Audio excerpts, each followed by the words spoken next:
ukiwa na Yesu, Yesu ni rafiki wa milele. Yesu ni rafiki wa milele. Yesu ni rafiki wa milele. Yesu ataishi na wewe milele. Yesu atatembea na wewe milele.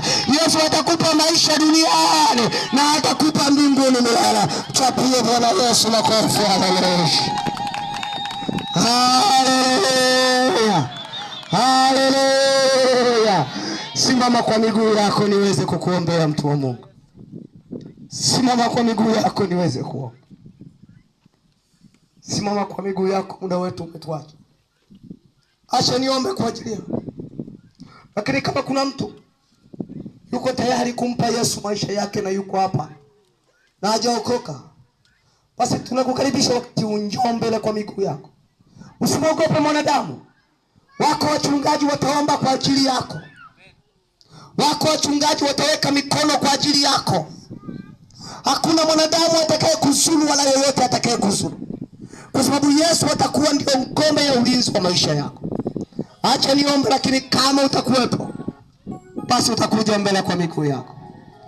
Leo mimi sitaomba, lakini wako watumishi wa Mungu wataomba kwa ajili yako. Lakini siku ya kesho, waalike walio wengi. Ndio siku ambayo Bwana anaanza kufungua njia zake na milango kwa ajili ya uponyaji na uzima na baraka tena. Acha niombe kwa ajili ya neno. Baba mtakatifu, Mungu Mwenyezi, nakushukuru kwa ajili ya watu wao waaminifu, watu wa Kongwa. Baba, wabariki, wajaze nguvu zako, wape baraka zako, wape neema yako, wape uzima na afya katika maisha yao. Baba, ninakutukuza kwa ajili ya baraka ya utukufu wako. Wasaidie na uwalinde na uwabariki. Naomba yote katika jina la Yesu nikiamini. Amen. Mungu akubariki sana. Mungu akupe nguvu. Na kwa sababu umekuwa ni mwaminifu sana, lipo tangazo moja nitakupa. Nataka niwape watu wa Kongwa ofa.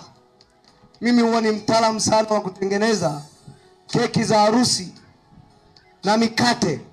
Nitakupa ofa, nitakufundisha bure kabisa kwa sababu ya uaminifu ulionionyesha katika jina la Yesu. Nitakupa ofa, tutatengeneza bure.